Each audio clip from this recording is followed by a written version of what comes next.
Christopher McCandless, a young man from a well-off family, graduates from Emory University in 1990. Despite his promising future, Chris is disillusioned by materialism and society's expectations. He yearns for freedom and deeper meaning in life. Without telling anyone, he decides to abandon everything. He donates his savings to charity, destroys his credit cards and IDs, and sets off on a journey across America, calling himself Alexander Supertramp. Over the next 2 years, Chris travels across the country.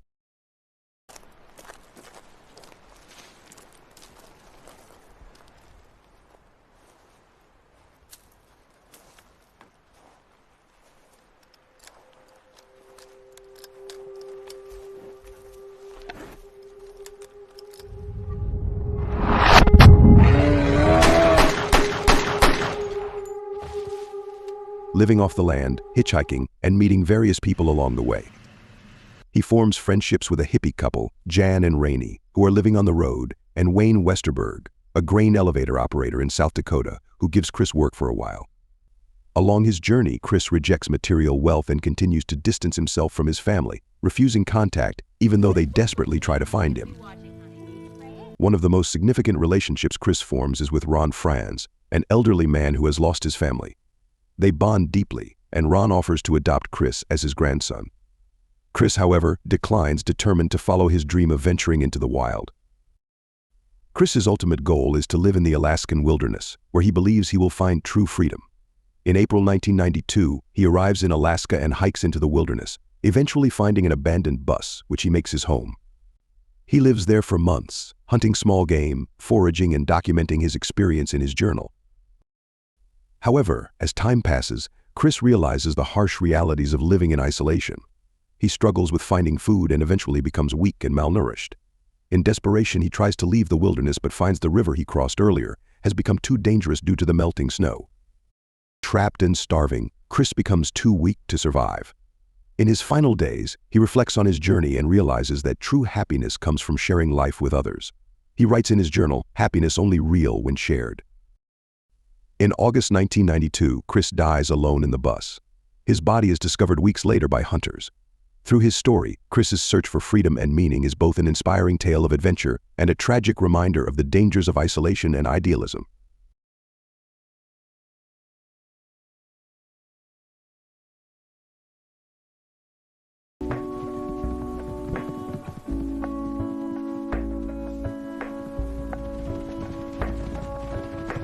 What's the N stand for?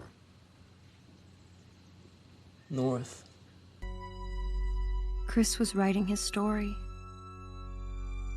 and it had to be Chris who would tell it.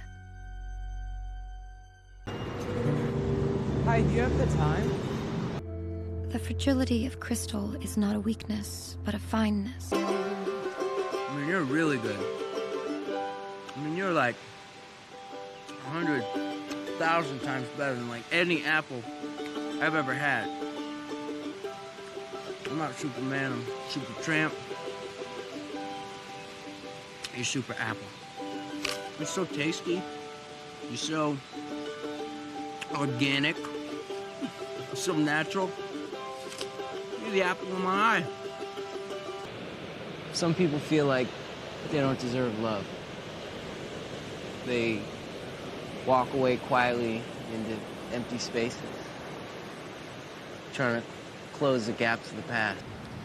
I'll paraphrase Thoreau here. Rather than love, than money, than faith, than fame, than fairness,